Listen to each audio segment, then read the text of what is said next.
He is the author of the book, Can't Knock the Hustle, Inside the Season of Protest, Pandemic, and Progress with the Brooklyn Nets Superstars of Tomorrow. Matt Sullivan joins us again here on Gresh and Keefe. Matt, good afternoon. How are you? Happy Friday, fellas. What a week it has been. Boy, oh boy. Sure, you know, we were kind of half joking around here, Matt, that well, now that we've got all of our Jewish fans offended, we're handling it with Kyrie. We're going to push it out of the way, and then we'll bring in Ime Udoka, and all you ladies that are waiting to get offended can get outraged over that. It's unbelievable, Matt, to think that the Brooklyn Nets have found a way to turn their mess into a bigger mess. What do you make of all of this that has gone on the last week or so with the Brooklyn Nets? It's like a telenovela level of soap opera. It just keeps one-upping itself. But I really think that Kyrie is testing the limits of power. As I wrote about in my book, he and KD really came to the Nets because it was sort of an empty vessel that they could take over on their own terms. As these, I don't know how to put this in plain English without using foul language, after dumpster fire, season after season, I think Joe Tsai, this kind of billionaire, cunning owner who seems like a sweet little guy sitting courtside, has had enough increasingly of Kyrie, whether that was taking time off for injury or protesting the bubble, then taking another 2 weeks off just to clear his mental health. And then, of course, the anti-vax stuff, you'll remember they kicked him off the team. And that takes some agreement from management, ownership, even KD. And I think this is another example of where just refusing to apologize again and again really backed him into a corner. And he has a lot less power and cachet with the powers that be than he ever thought he did. Speaking of Kevin Durant, he was asked about it today, and he says that he feels like, quote, we could have kept playing basketball and kept quiet as an organization. What did you make of Kevin Durant's response to the Kyrie Irving situation?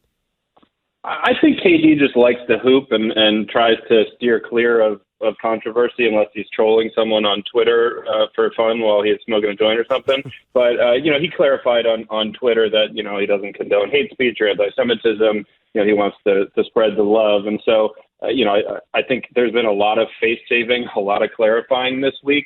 But it was sad to see that, Kyrie gets kind of brought to the table to do a statement with the Nets and their longtime community partners at the Anti-Defamation League, which is kind of the leading anti-Semitism, anti-hate speech group in situations like this.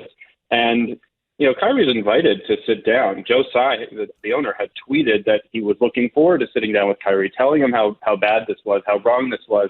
And Kyrie kind of blew off that meeting with the Anti-Defense League, sent his dad, kind of a devout Christian, and his stepmom, who's also his agent, as his kind of emissaries, his proxies. And that's just not a good look when you're trying to save face, but it is very Kyrie, right? He is not going to give the powers that be the answers that they want on their terms. And so he really dug his heels in. I mean, a lot of people have speculated that this dude maybe never even watched this film and just kind of decided that he was going to stand his ground. But then they released this statement with the organization, with the Nets franchise, and allegedly from Kyrie too. And it was very obvious that there was no apology there. That has to be coming from the man himself, that he refused to back down. And I think as he did that one last time at practice on Thursday, that was the end. Plus, there's some terrible anti-Semitic threat reported in Jersey, not far from where Kyrie lives, and where a lot of the Nets fan base is. And I think that's when Adam Silver had to step in and not let this go any further. Author Matt Sullivan talking about the Brooklyn Nets here with Gresh and Keefe. You mentioned the owner, Joe Tsai. It feels like he is among the rare NBA owners who will look at the superstars and say, you're not going to do it that way. But for Joe Tsai, Matt, I don't know how much you got to learn about him in writing your book about the Nets, but his wife is very involved in terms of prison and parole reform. She is very philanthropic. She is out there in the world in terms of, if you've got someone that is, whether you directly own the team or not, but by proxy, appears pretty racist on your basketball team. That's a bad look for their family. How does the ownership and his wife kind of fit into all of this in trying to keep this thing from just exploding on them? That's a great point, man. And I think it's very overlooked here when you say, oh, here's this billionaire Chinese businessman who owns the franchise and helicopters in. I mean, he is sitting on the couch watching this heinous film with his wife, who is a do-gooder, a good liberal, a good community philanthropist. And she's got to be in his ear. And he refers to Clara Wu Tsai as his co-governor, as the NBA calls owners. And I think there's an enough is enough moment. This is really bad. This is bigger than basketball. And this family has enough money to say, well, we've had dumpster fire after dumpster fire already.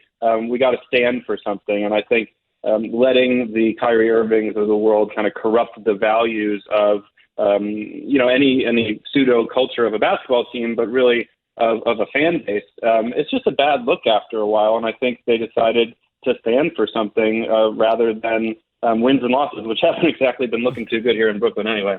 What do you think the future of Kyrie Irving or Kyrie's NBA future is going forward?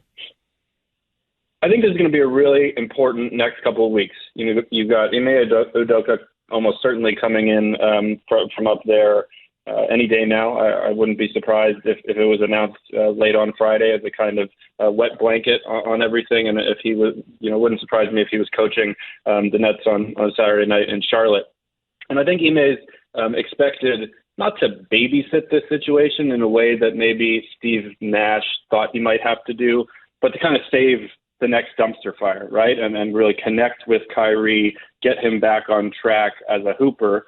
And if that can't happen, I wouldn't be surprised to see Kyrie dumped off the dumpster fire to any team that will take him. Even if the Nets end up eating a lot of money, and I could see Kyrie potentially kind of flaming out with a nothing franchise and ending up in a bit of a Russell Westbrook situation. But I don't think that's ultimately a big deal to this guy. He's made clear between the vaccines and standing his ground now that he's willing to give up tens, hundreds of millions of dollars to not back down, almost no matter what it is, to take a principled stand on some vague concept that he believes in. And so he could definitely go riding off into the sunset at a fairly young age. But I wouldn't be surprised if the Nets got their act together. Ime is obviously, at least tactically on the court, very good clearly at turning franchises around mid-season. So who knows? Maybe they'll make some crazy run of this thing, get their act together, stop talking all this incendiary stuff off the court, and make a run in the playoffs. The East is anybody's ballgame, and they've still got Kevin Durant on that team. I know he eventually came out with an apology on his Instagram. It took a while. He had the opportunity yesterday. The reporters asked him several different ways, and he still never did it. He finally did it on Instagram, which, whether he wrote it himself or not, it was still put out there. Don't you think this is a guy that just can't help himself, though? Like, he is, if he comes back to playing basketball, he's going to be in front of microphones again. He's going to tweet something else or post on Instagram again.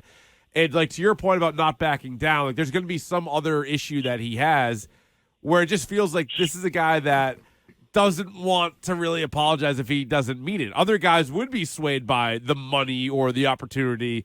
He's like one of the few, like we were talking earlier in the show about Kanye West, Antonio Brown, Kyrie. Like they seem to be very like-minded in that sense. I mean, I don't think anyone's like Kanye West, and I think Antonio Brown is his own kind of guy as well.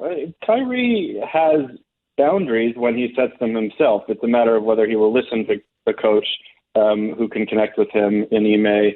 Is there a system that can confine this man? No. But he's been around the block enough times, sat through the LeBron James zero dark 30 mode where you stop tweeting every day and really lock in. And look, nobody's going to stop Kyrie from posting weird photos of pyramids and stars and triangles on his Instagram, right? But I think he knows how to dial it back, stay heady in a way that keeps him present, right? I mean, I think he might be up in Boston burning sage around the sidelines again, but maybe that's a good thing for his mood. Maybe there's that peaceful mode where he is not dug in on his kind of headier concepts of politics, race, religion, and he digs in on the headier version of himself that can focus. He's a moody guy. I think that's very clear. He's admitted that. He's talked a lot about his mental health, and I think maybe this break will be good for him. The Nets seem to want him to do certain tangible things to win back favor in the Jewish community, the Brooklyn community, the NBA community. But really it's about him focusing in his own weird way on playing basketball, which he is still really, really good at, and the Nets could be really, really great at least for one last run before this multi-season soap opera finally comes to its series finale. Matt, you wrote the book on all these guys. Why is Kevin Durant reticent, unwilling, however you want to term it, to really hold Kyrie Irving accountable? And it feels like Kevin Durant knows right from wrong. And I understand that he sort of stepped in it with the whole, well, maybe the organization could have handled it, and basically saying we could have kept it behind closed doors. But why won't KD go there with Kyrie when the rest of the world sees it? He has to see it, right? I think that's a great question. And KD talks about all these kind of basketball cliches about a championship mentality and winning habits and accountability, which is a kind of vague term that hoopers throw around. But I think he has held Kyrie accountable, and at least insofar as the anti-vaxxing had gone too far and it was a distraction and he needed to get off the team for a while. That was a big deal. I think that was a breaking point where it was no longer, okay, KD says Kyrie's his buddy and he's going to give him as much space as he needs for Kyrie to be Kyrie. I think behind the scenes, KD, Ime will make clear, without maybe exposing Kyrie's vulnerability and lack of power to the entire locker room, that it's time to shape up. But I think it's a good question why KD has not more forcefully, or at least publicly, laid down the law. He's done that before. He's clearly had a hand in forcing out some coaches, even though he lies about it in public. We'll see how much he is willing to do behind the scenes to tell Kyrie to shape up or ship out, because I think this is the last run for this Nets dynasty that never was. Matt Sullivan is the author of Can't Knock the Hustle Inside the Season of Protest, Pandemic, and Progress of the Brooklyn Nets Superstars of Tomorrow. By the way, that's a good book title, too, The Dynasty That Never Was. There you go. Oh, that's the sequel, right, Matt? Yeah. Oh, God, help me. I'm sick of thinking about these guys. Hey, thanks for the time. We appreciate it. Thanks for hopping on. Great work and great perspective. Thank you. Have a good weekend, guys. All right, there you go.